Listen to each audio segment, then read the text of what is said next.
இயேசுவே நன்றி. ஹalleluya. Praise the Lord. Praise Jesus. ஜீவ தண்ணீரை ஊற்றும் ஆண்டவரே, எங்களோட உறவாடும் எங்களுக்கு வழி நடத்தும். இயேசுவே நன்றி. ஹalleluya. Praise the Lord. ஹalala டி மதமா எங்களுக்காக ஜெபியும். ஹalleluya. Praise the Lord. Praise Jesus. Thank you Jesus. ஹalala அனைத்து கட்டுகளும் உடைக்கப்படும், கண்களும் காதுகளும் திறக்கப்படட்டும் ஆண்டவரே.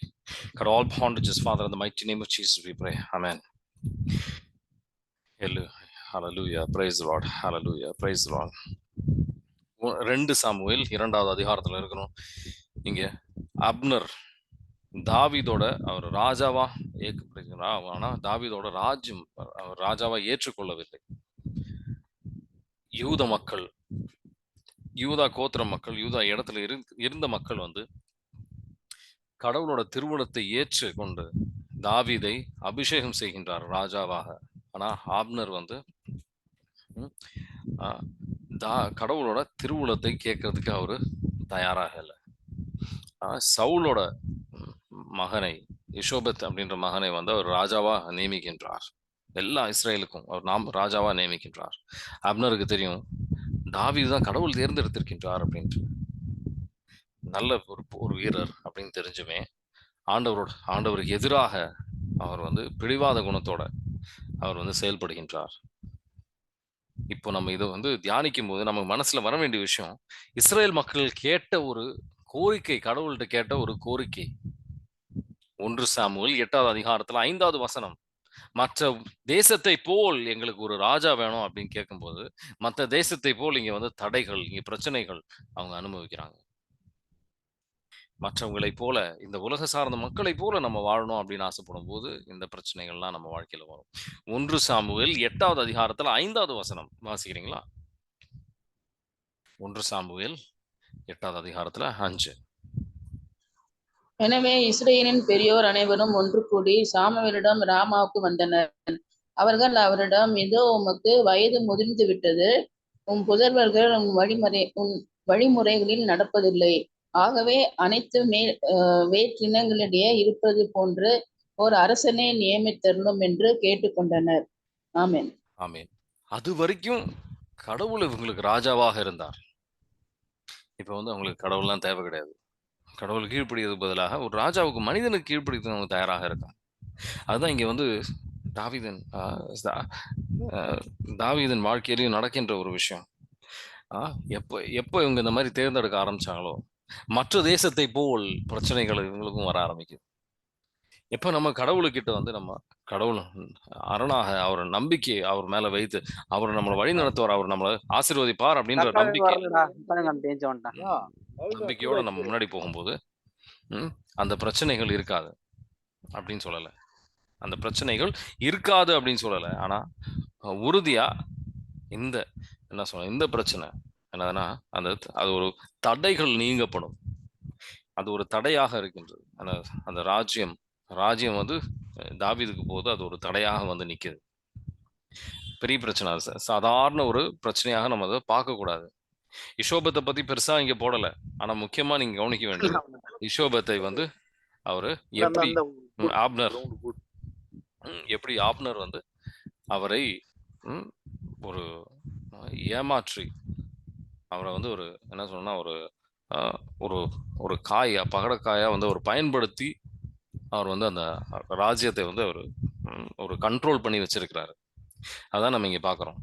மற்றவங்களை போல் நம்ம வாழணும் அப்படின்னு ஆசைப்படும் போது வர பிரச்சனை இது. மூல காரணம், இந்த மூல காரணத்தை நம்ம வாழ்க்கையில இருந்து நீக்கம் செய்துட்டோம் அப்படின்னு சொன்னா நம்ம ஆண்டவரின் பிள்ளைகளாக மாறுகின்றோம். இந்த மூல காரணம் அப்படின்றது இதுதான். இந்த மக்களுக்கு மற்ற தேசத்தை போல் ஒரு மக்களை வேணும் அப்படின்னு சொல்லி ஆசைப்பட்டாங்க. நம்ம ஆசைகள்லாம் எதனால இந்த ஆசைகள்லாம் வருது? ஆண்டவன் வார்த்தையில இப்படி போட்டிருக்கு, அதனால நான் வாழணும் அப்படின்னு நம்ம ஆசைப்படுறோமா, இல்ல மற்றவங்களை போல் வாழணும் அப்படின்னு ஆசைப்படுறோமா? எதனால நம்ம ஆசைகள்லாம் வந்துகிட்டு இருக்கு? மற்றவங்களை போல் நம்ம அந்த மாதிரி இருக்கணும், இந்த மாதிரி இருக்கணும், இந்த மாதிரி ஒரு வீடு வேணும், இந்த மாதிரி ஒரு பெரிய வேணும் அப்படின்னு சொல்லி பத்தலை. நம்ம எது கிடைச்சாலும் நமக்கு ஆண்டவர்கிட்ட ஒரு நன்றியை விட ஒரு திருப்தி இல்லை. நிறைவு ஆண்டவரோட அன்புல, ஆவியானவரோட நிரப்புதல்ல வருகின்ற ஒரு விஷயம். நிறைவான ஒரு எந்த ஆசீர்வாதம் பெற்றாலும் இது பத்தலை. இன்னும் அவங்களுக்கு இன்னும் அந்தந்த விஷயங்கள்லாம் இருக்கு. நம்ம வந்து ஒரு திருப்தியே இருக்காது. மற்றவங்களை பார்த்து நம்ம பயணம் செய்தோம் அப்படின்னு சொன்னா. ஆண்டவர் திருவுளத்தை செய்யணும் அப்படின்னு சொல்லி விரும்பி நம்ம முன்னாடி போனோம் அப்படின்னு சொன்னா இந்த அளவுக்கு பிரச்சனைகள் இருக்காது. அதை நம்ம புரிஞ்சுக்கிறது கிடையாது. அதனாலேயே வந்து இன்னும் அதிகமான பிரச்சனைகள் தான் நம்ம வாழ்க்கையில வருதே ஒழிய அது கம்மியாவது கிடையாது. இன்னும் அதிகமான பிரச்சனைகள் தான் வருதே ஒழிய கம்மியாவது கிடையாது. இங்க இஷோபத் வந்து அவங்க வந்து என்ன சொல்லணும்னா ஒரு ராஜ்யம், இந்த ராஜ்யத்துக்கு வந்து ஒரு இன்னும் இருக்கணும் அப்படின்னு சொல்லி சவுல் அவரோட பிள்ளைகளோட 3 பிள்ளைகளோட போறாரு. இஷோபத்தை மட்டும் வீட்டிலே இருக்கிறார். ஏன்னா அவரு கொஞ்சம் அந்த அளவுக்கு ஒரு பயந்த சுபாவம் உள்ள ஒரு மனிதனாக இருக்கின்றார். போர் போடுறதுக்கெல்லாம் வந்து அந்த அளவுக்கு வந்து ஒரு திறன் கிடையாது, வல்லமை இல்லை. வல்லமை இல்லை. அப்போ வந்து சவுல் அதான் அப்னரை பார்த்து ஒரு பயத்தில் அச்சத்திலே இருக்கின்றார். 2 சாமுவேல் 3வது அதிகாரத்துல 11வது வசனத்தை எடுத்து வாசிச்சு பாருங்க. 2 சாமுவேல் 3:11 அவரு அப்னர் மேல ஒரு குற்றச்சாட்டை எழுப்புகின்றார். அப்னர் வந்து 4 கேள்வி கேட்ட உடனே பயந்துடுறார். 2 சாமுவேல் 3:11 வாசிக்கிறீங்களா?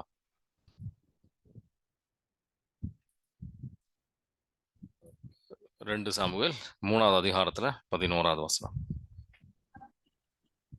இஸ்போசேத்து அப்னோருக்கு அஞ்சியதால் மறுமொழி ஏதும் பேசவில்லை. அப்னோருக்கு அஞ்சியதால், இதே இவருக்கு கடவுளுக்கு அஞ்சியிருந்தார் அப்படின்னு சொன்னா ஆண்டவர் அவரை பயன்படுத்தியிருப்பார். ராஜாவாக நியமிக்கவில்லை என்றாலும் அவரை வாழ்க்கையில பயன்படுத்தியிருப்பார். ஆனா ஆண்டவரோட திருவுளத்துக்கு மாறாக அவர் செயல்படுகின்றார். அப்னரோட சேர்ந்து ஆண்டவரோட திருவுளமாக இருந்தாலும் அதை வந்து பொருள்படுத்தாமல் ஒரு முக்கியத்துவம் கொடுக்காமல் அப்னரோட சேர்ந்து இவர் வந்து இந்த பாவத்துக்கு வந்து உடனடியாக இருப்பதனால அவரும் அழிவுக்கு உள்ளாகின்றார். இந்த காலகட்டத்திலையும் இந்த மாதிரி மக்கள் இருக்காங்க. 3 விதமான மக்கள். வீக்கான இஷோபத்தை போல, நம்ம இஸ்போஷத்தை போல வீக்கான மக்கள். அவங்களுக்கு வந்து அந்த வல்லமையெல்லாம் கிடையாது. ஆனா சில பேர் தெரியும், அவங்க தெரியறது அந்த ஆள், சில பேர் தெரிஞ்சு அவங்க வந்து ஒரு பதவியில போய் உக்காந்துக்குவாங்க. அப்னரை போல் சூழ்ச்சி வாய்ந்த மனிதர்கள் அவங்க மற்றவங்களை வந்து பயன்படுத்துவாங்க அவங்களோட ஒரு உயர்த்துதலுக்காக. ஆனா நம்ம தாவீதை போல இருக்க அழைக்கப்பட்டிருக்கின்றோம். அபிஷேகம் செய்யப்பட்டு பொறுமையாக ஆண்டவரின் காலத்துக்காக நேரத்துக்காக காத்துங்கிறது தயாராக பணிவிடை செய்கின்ற ஒரு இதயத்தோட, ஒரு ஆயனோட இதயத்தோட அவங்க இருக்கின்றார்கள். இயேசு ஆண்டவர் எதற்காக வந்தார்? தியானித்து பாருங்க, சிந்தித்து பாருங்க. எதற்காக இயேசு ஆண்டவர் வந்தார்? மத்தேயு 20வது அதிகாரத்துல அவர் தெளிவுபடுத்துகின்றார். சீடர்கள் அதே இவங்கள போலதான், அவங்க பெரிய வித்தியாசம் இல்லை. சீடர்களுமே சரி நம்மளை போலதான், இவங்கள மாதிரி தான், பெரிய வித்தியாசம் தான் கிடையாது.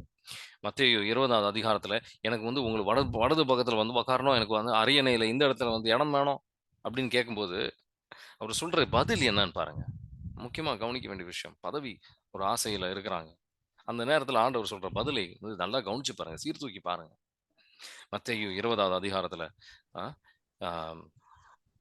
ஆண்டவர் சொல்றவா வசனம் என்ன உனக்கு வேணும்?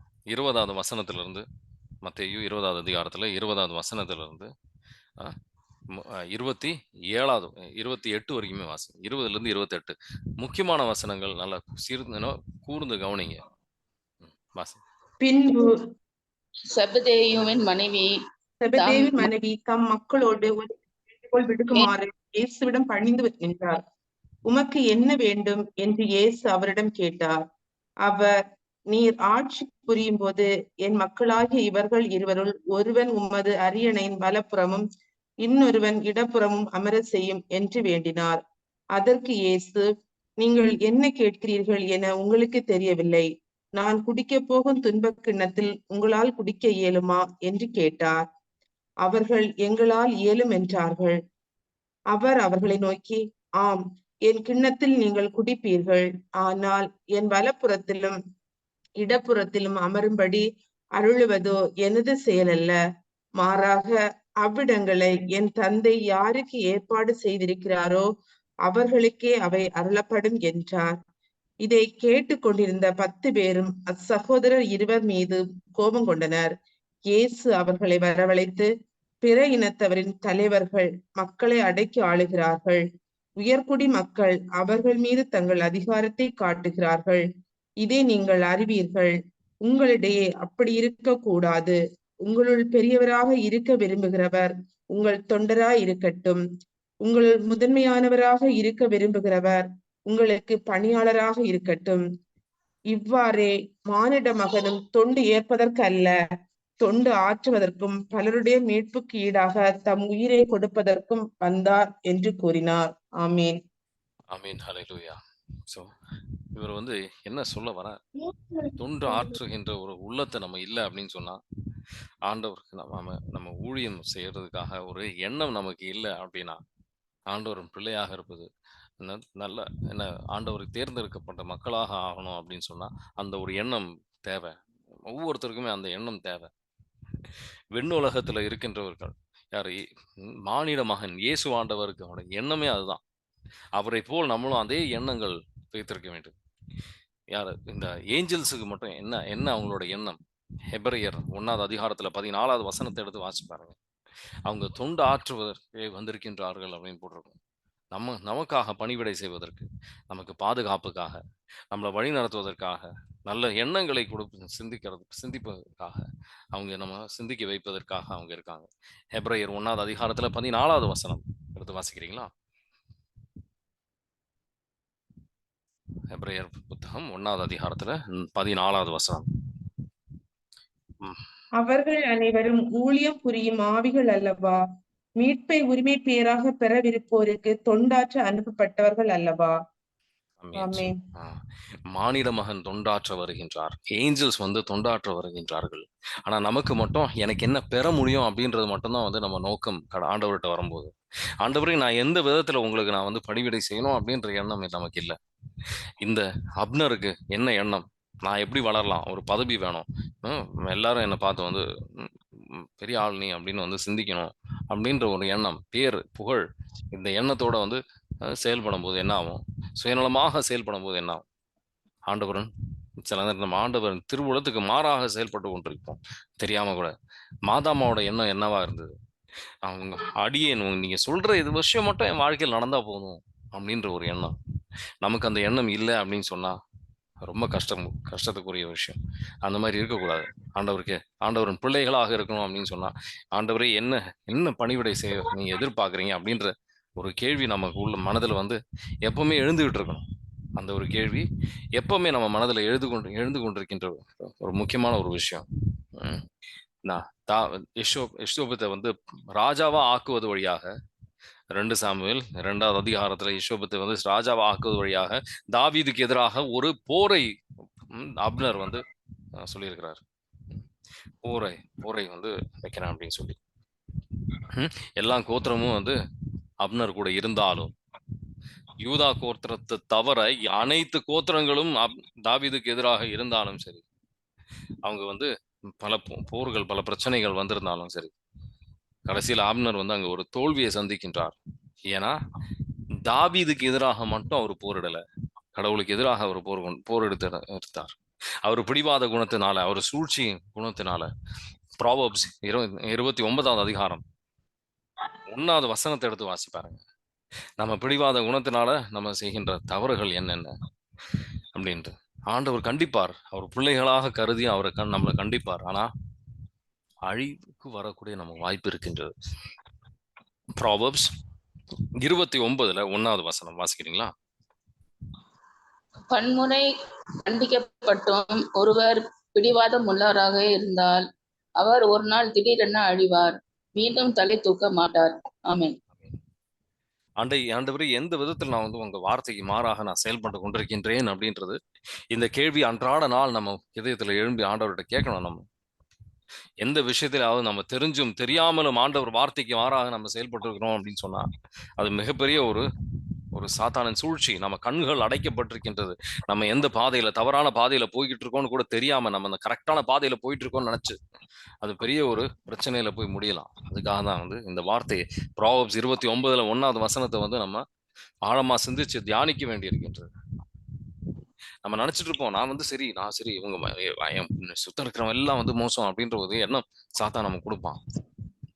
அந்த மாதிரி இல்ல. ஆண்டவரே, உங்க கண்ணில இல்ல நான் வந்து எந்த விதத்துல செயல்படணும் நீங்க எதிர்பார்க்கறீங்க, வார்த்தைப்படியா நான் நடக்கிறேனா அப்படின்ற ஒரு கேள்வி வந்துகிட்டே இருக்கணும். ஆனா ஆப்னர் வந்து தெரிஞ்சுக்கிட்டே தான் வந்து இந்த பாவத்தை செய்து கொண்டிருக்கின்றார். சில நேரத்துல நம்ம தெரியாம செய்றோம். ஆனா ஆப்னர் அப்படி இல்ல, தெரிஞ்சுக்கிட்டே செய்றார். யாக்கோபின் நூல் 4வது அதிகாரத்துல 17வது வசனத்தை எடுத்து வாசிச்சு பாருங்க. யாக்கோபின் நூல் 4வது அதிகாரத்துல 17. பாவம் எந்த நல்லதை செய்யணும்னு தெரிஞ்சுக்கிட்டோம், அதை செய்யாம இருக்கும்போது அது பாவம். நம்ம இது நல்லது தெரியும். நம்ம ஆனா வந்து ஒரு சோம்பேறித்தனமா இருக்கலாம். ஆண்டவர் ஆனா பல தவறான எண்ணங்களாக இருக்கலாம். ஆனா அந்த தெரிஞ்சும் செய்யாம இருக்கும்போது அது பாவம் அப்படின்றத ஒரு நம்ம ஒரு புரிதுதல் வேணும். யாக்கோபின் நூல் 4வது அதிகாரத்துல 17 வாசிக்கிறீங்களா? நன்மை செய்ய ஒருவருக்கு தெரிந்திருந்தும் அவர் அதை செய்யாவிட்டால் அது பாவம். ஆமென். ஆமென். நன்மை செய்யும் எதை நன்மைன்னு தெரிஞ்சிட்டோமே நம்ம வந்து செய்யாம இருக்கும்போது அது பாவம். நமக்கு ஆண்டவர் கொடுக்கின்ற ஒரு பல திறன்கள், ஒவ்வொருத்தருக்குமே வேற வேற திறன்கள் ஆண்டவர் கொடுத்திருக்கிறார். ஆண்டவருக்காக அதை பயன்படுத்தி கொண்டிருக்கின்றோமா? 1 பேதுரு 4வது அதிகாரத்துல 10வது வசனம். 1 பேதுரு 4வது அதிகாரத்துல 10வது வசனம் வாசிச்சு பாருங்க. ஒவ்வொருத்தருக்குமே வந்து ஆண்டவர் அந்த கொடுத்திருக்கிறார். நீங்கள் கடவுளுடைய பல்வகை அருள் கொடைகளின் சீரிய பொறுப்பாளர்கள். எனவே உங்களுள் ஒவ்வொருவரும் தாம் பெற்றுக்கொண்ட அருள் கொடைகளை பயன்படுத்தி ஒருவர் பணி புரியுங்கள். ஆமென். ஆமென். ஒருவர் உதவி செய்து வளருகின்ற மனிதர்களாக இருக்கணும் அப்படின்னு ஆண்டவர் எதிர்பார்க்கின்றார். கடைசியில வந்து அப்னர் ஆண்டவருக்கு எதிராக செயல்படும் போது சில பிரச்சனைகள் அதிகம்தான் ஆகுதே ஒழிய கம்மி ஆகல. ஒரு போர் வருகின்றது, அதுல அவர் தோல்வி அடைகின்றார். ஆண்டவருக்கு எதிராக செயல்படும் போது என்ன ஆகும்? தோல்விகள் வருகின்றார். அதுல ஒரு கொலை அவர் செய்ய வேண்டிய ஒரு நேரம் வருகின்றது. அது ஒரு போர், வேற வழி இல்ல, கொலை செய்து ஆகணுன்ற விதத்துல வருது. அது அவருக்கு ஒரு பிரச்சனையாக முடியுது. அதுக்கப்புறம் 3வது 2வது அதிகாரத்துல நீங்க பார்க்கலாம், 2, 3 அதிகாரத்துல பார்க்கலாம் நீங்க. ஆனா 3வது அதிகாரத்துல பாத்தீங்கன்னா இந்த போர் கொஞ்ச நாள் இல்ல, ரொம்ப நாள் போயிட்டு இருக்கு. 2 வருஷமா அந்த போர் போய்கிட்டு இருக்கு. தாவீது வந்து பொறுமையாக நிற்கின்றார். கடவுள் அந்த வெற்றி அவர் சக்திக்கு மேல சக்தி வைத்து வருகின்றார். அங்கே சவுலுக்கும் சரி, அப்னருக்கும் சரி, இஷ்போஷத்துக்கும் சரி, 2 பேருக்குமே அந்த சக்தி குறைந்து கொண்டு வந்துட்டே இருக்கு. அவர் அதிகப்பட்டு கொண்டிருக்கின்றார். ஆனால் தாவீது செய்த ஒரு செய்கின்ற ஒரு விஷயத்தை அங்க போட்டிருக்கோம். அங்க நம்ம அது வாசிக்கும் போது அது வந்து ஒரு சாதாரண விஷயமாக நமக்கு தெரியலாம். ஆனா அது ஒரு தவறு. அது அவர் வாழ்க்கையில எப்படி ஒரு பிரச்சனையாக வந்திருக்கு அப்படின்றத வரப்போகுது அப்படின்றதையும் நம்ம தியானிப்போம். 2 சாமுவேல் 3வது அதிகாரத்துல ஒரு பட்டியல் 6 குழந்தைகளோட பேரையும் அவரோட 6 மனைவிகளின் பேரையும் அங்க வந்து போடப்பட்டிருக்கும். 2 சாமுவேல் 3வது அதிகாரத்துல 2வது வசனத்துல இருந்து 5வது வசனம் வரைக்கும் பாத்தீங்கன்னா 6 மனைவிகள் 6 குழந்தைகள், 6 வேற வெவ்வேறான மனைவிகள் வழியாக 6 குழந்தைகள். ஆண்டவர் வந்து இது நம்ம வாசிக்கும் போது சில இதுல வந்து இது சரியா தவறா அப்படின்றத அந்த இடத்துல போடல. சில நேரத்தில் இது வாசிக்கும் போது இது ஆண்டவர் கண்ணில் இது வந்து தவறு இல்லை அப்படின்ற மாதிரி நமக்கு எண்ணம் வரலாம். ஆனா அது வந்து தவறு அப்படின்றத புரிஞ்சுக்கணும் அப்படின்னு சொன்னா இதை வாசிக்கும் போது நமக்கு புரியாது. இணை சட்ட நூல் 17வது அதிகாரத்துல 17வது வசனம் எடுத்து வாசிச்சு பாருங்க. இணை சட்ட நூல் 17:17. இதை பத்தி நம்ம தெளிவாக நம்ம புரிஞ்சுக்குவோம். எப்பவுமே பிபிலியத்தை வாசிக்கும் போது முக்கியமான ஒரு ரூல் இருக்கு, ஒரு வழிமுறை இருக்கு எப்படி புரிஞ்சுக்கணும் அப்படின்றது. இதெல்லாம் சில விஷயங்கள் கதைகள் நடுவில் வந்து இது சரி கிடையாது தப்பு அப்படின்றலாம் வந்து போறதுக்கு பதிலா வேற இடத்துல வந்து இதை பத்தி வேற இடத்துல போட்டிருக்கும். அப்ப நம்ம அதை முழுமையாக பிபிலியத்தை முழுமையாக வாசிக்கணும். ஒரு இடத்துல மட்டும் வாசிச்சு ஒரு தீர்ப்பு விடக்கூடாது. புரியுதுங்களா? இணை சட்ட நூல் 17வது அதிகாரத்துல 17வது வசனம் வாசிக்கிறீங்களா? அவன் இதயம் ஆண்டவரை விட்டு விலகாதிருக்க வேண்டுமானால் பல மனைவியரை கொள்ளலாகாது, வெள்ளியும் பொன்னும் அளவு மீறி சேர்க்கலாகாது. ஆமென். ஆமென். பல மனைவிகளை கொள்ளலாகாது. ராஜாவுக்கு அரசருக்கு கொடுத்த ஒரு வழிமுறை அது. அவர் வந்து அந்த அளவுக்கு வந்து ஒரு தூய்மையை எதிர்பார்த்தாரு. தாவீது கிட்ட இருந்து மட்டும் இல்ல, எல்லா அரசர்கள் கிட்ட இருந்தும் இந்த மாதிரி ஒரு தூய்மையை எதிர்பார்த்தாங்க. ஆனா மற்ற தேசத்தை போல் அவங்க வாழணும்னு ஆசைப்பட்டதுனால மற்ற தேசத்தை போல் தாவீதும் வாழ ஆரம்பிக்கிறார். அது இந்த இடத்துல இந்த 6 மனைவிகள் மட்டும் கிடையாது. 2 சாமுவேல் 5வது அதிகாரத்துல எடுத்து வாசிச்சு பாருங்க. அதில் நீங்க பாப்பீங்க, இன்னும் வேற மனைவிகளும் வந்து ஜெருசலத்து போன உடனே அவர் இன்னும் அந்த ஏன்னா பாவத்துக்கு ஒரு கொஞ்சம் இடம் கொடுத்தா போதும். 2 சாமுவேல் 5வது அதிகாரத்துல 13வது வசனம். பாவத்துக்கு நம்ம கொஞ்சம் இடம் கொடுத்தா போதும், அது நம்ம வாழ்க்கையில இன்னும் அதிகப்படுத்திக்கிட்டே வருமே ஒழிய கொஞ்சமா அது வந்து கம்மியாவாது. 2 சாமுவேல் 5வது அதிகாரத்துல 13வது வசனம் வாசிக்கிறீங்களா? எபிரோனை விட்டு வந்தது தாவீது மேலும் பல வைப்பாட்டியரையும் மனைவியரையும் எருசலேமில் தேர்ந்தெடுத்தார். மேலும் பல புதல்வரும் புதல்வியரும் தாவீதுக்கு பிறந்தனர். ஆமென். ஆமென். இதனால என்ன ஆகுது? இப்ப வந்து ஒரு பிரச்சனை இருக்கிற மாதிரிலாம் ஒன்றும் தெரியாது. சில பிரச்சனைகள், நம்ம விதைக்கின்ற பிரச்சனைகள், அதுக்கு வந்து விளைவுகள் அப்பதான் தெரியும். உடனடியாக அந்த விளைவுகள்லாம் வராது. ஆனா விபிலியத்துல எந்த இடத்துலயும் சரி, நீங்க வந்து ஒரு மனைவி மேல ஒரு இருந்தாலே பிரச்சனைகள் நீங்க வந்து பார்க்கலாம். சச்சனைகள். முதல் முறையாக ஒரு மனிதர் வந்து 2 மனைவி இருந்தது அப்படின்றது காயேனின் வம்சாவளியில வந்தவர் லாமேக் அப்படின்றவர். தொடக்க நூல் 4வது அதிகாரத்துல 19வது வசனம், அவர் 2 கொலையும் செய்கின்றார். தொடக்க நூல் 4வது அதிகாரத்துல 19வது வசனம், லாமேக் அப்படின்றவர் 2 மனைவி இருக்கின்றது மட்டும் இல்ல, 2 கொலையும் செய்திருக்கிறார். அவர் மனசாட்சிக்கு நான் வந்து அந்த தவறை வந்து அவர் உணர்கின்றார். வாசிக்கிறீங்களா? தொடக்க நூல் 4வது அதிகாரத்துல 19.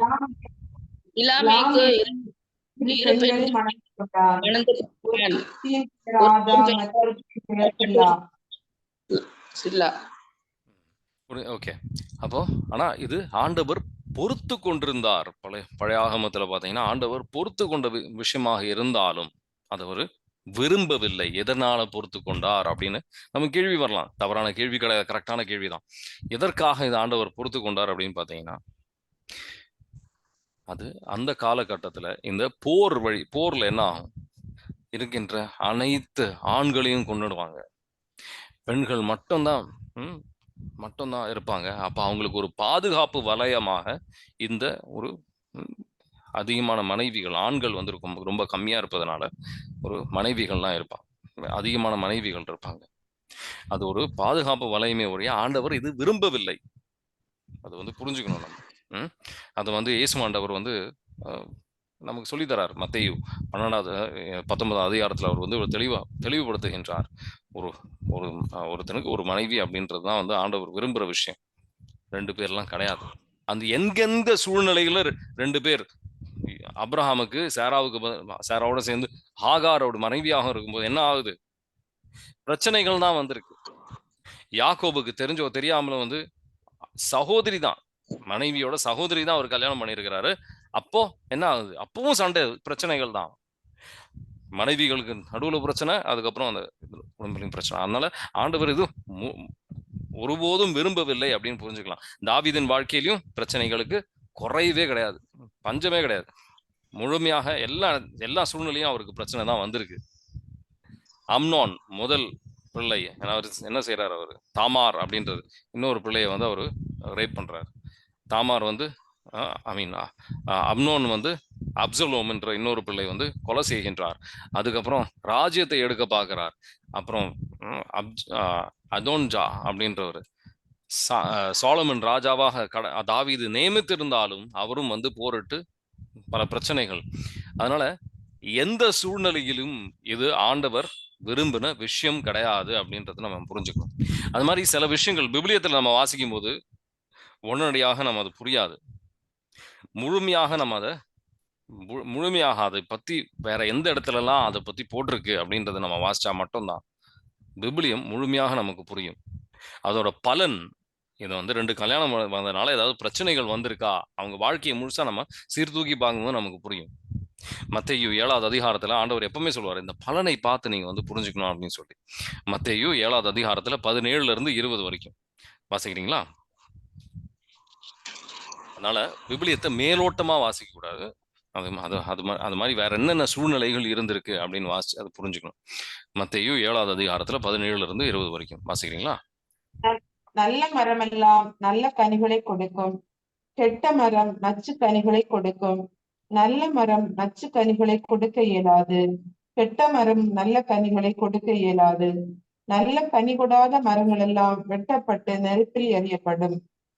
இவ்வாறு போலி இறைவாக்கினர் யார் என அவர்களுடைய செயல்களை கொண்டே இனம் கண்டு கொள்வீர்கள். ஆமீன். ஆமீன். மத்தேயு 19வது அதிகாரத்துல ஆண்டவர் வந்து கல்யாணத்தை பத்தி என்ன சொல்றாருன்னு பாருங்க. மத்தேயு 19வது அதிகாரத்துல 3வது வசனத்துல இருந்து 6வது வசனம் வரைக்கும் 8வது வசனம் வரைக்கும் வாசி பாருங்க. தெளிவாக ஆண்டவர் வந்து வெளிப்படுத்துகின்றார், ஒரே ஒரு மனைவி தான் அப்படின்ட்டு ஆண்டவர் விரும்பினது அப்படின்ட்டு வாசம்.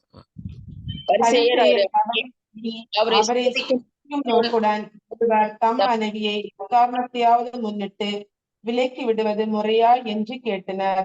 அவர் மறுமொழியாக, படைப்பின் தொடக்கத்திலேயே கடவுள் ஆணும் பெண்ணுமாக அவர்களை படைத்தார் என்று நீங்கள் மறைநூலில் வாசித்ததில்லையா என்று கேட்டார். மேலும் அவர், இதனால் கணவன் தன் தாய் தந்தையை விட்டுவிட்டு தன் மனைவியுடன் ஒன்றித்திருப்பான், இருவரும் ஒரே உடலாய் இருப்பர். இனி அவர்கள் இருவர் அல்ல, ஒரே உடல். எனவே கடவுள் இணைத்ததை மனிதர் பிரிக்காதிருக்கட்டும் என்றார். அவர்கள் அவரை பார்த்து, அப்படியானால் மணவிலக்கு சான்றிதழை கொடுத்து மனைவியை விலக்கி விடலாம் என்று மோசே கட்டளையிட்டது ஏன் என்றார்கள். அதற்கு அவர், உங்கள் கடின உள்ளத்தின் பொருட்டே உங்கள் மனைவியரை விலக்கி விடலாம் என்று மோசே உங்களுக்கு அனுமதி அளித்தார், ஆனால் தொடக்க முதல் அவ்வாறு இல்லை. ஆமேன். ஆமேன். தொடக்கம் முதல் அவ்வாறு இல்லை. 2 பேர் ஆண்டவர் 2 பேராதான் வந்து ஆணும் பெண்ணுமாக படைத்தார். ஆதாம் ஏவாளை படைத்தது அவர் பத்தி ஆண்டவர் சொல்றார், தெளிவுபடுத்துகின்றார். ஆணும் பெண்ணுமாக படைத்தார். ஆணும் அல்ல, பெண்ணும் அல்ல. இப்ப இந்த காலகட்டத்தில் ரொம்ப மோசமா போயிட்டு இருக்கு. ஆணும் வந்து பிரச்சனை கிடையாது, ஆனா அவங்களும் வந்து ஆண்டவர் வந்து ஜெபிப்பாங்க. ஆண்டவர் வார்த்தைக்கு மாறாக செயல்படுகின்றோம் அப்படின்னா இந்த கடின உள்ளம்னால நம்ம இந்த மாதிரி செயல்பட்டு இருக்கிறோம். நம்ம உள்ளம் கடினமா இருக்கின்றது என்ற அர்த்தம். ஆண்டவர் வார்த்தைக்கு மாறாக செயல்படுகின்றோம் அப்படின்னா நம்ம இந்த கடின உள்ளத்தை நம்ம அர்ப்பணித்து, ஆண்டவரே உங்க மாமிசமான உள்ளம், எசேக்கியேல் புத்தகத்துல போட்டிருக்கிற மாதிரி 26வது அதிகாரம், உன் கடினமான உள்ளத்தை எடுத்து மாமிசமான உள்ளத்தை எங்களுக்கு தாரும். உள்ளத்தை ஆண்டவர் உங்க வார்த்தைக்கு ஏற்றபடியாக செயல்படுகின்ற மக்களாக எங்களை ஒவ்வொருத்தரையும் மாற்றும். ஆண்டவரே ஒவ்வொருத்தரையும் மாற்றும். உங்க பிள்ளையாக, உங்க வார்த்தையை விரும்பி வார்த்தைக்கு ஏற்றபடியாக வாழ்கின்ற மக்களாக, பாவத்தை வெறுக்கின்ற மக்களாக வாழ இரத்தத்தால் எங்களை கழுவும், எங்களை தூய்மையாக்கும். இரத்தத்தால் எங்களுக்கு அனைத்து கட்டுகளும், வார்த்தைக்கு மாறாக இருக்கின்ற அனைத்து சிந்தனைகளும் உடைக்கப்படட்டும். ஆண்டவரே கட்டி நிர்மூலமாக்கப்படட்டும். Bind and cast every unclean spirit, எல்லா அசுத்த ஆவிகளும் கட்டி நிர்மூலமாக்கப்படட்டும். சமாதானத்தின் ஆவி ஊடுருவி செல்லட்டும். இயேசுவே நன்றி. Hallelujah. Praise the Lord. Praise you Jesus. Thank you Jesus. Hallelujah. Praise the Lord. Praise you my King. மதமா எங்களுக்காக ஜெபியும். Hail Mary, full of grace, Lord is with thee. Blessed are you amongst women, blessed is the fruit of thy womb Jesus. Holy Mary, Mother of God, pray for us sinners now and at the hour of our death. Amen. சமாதானம். God bless you.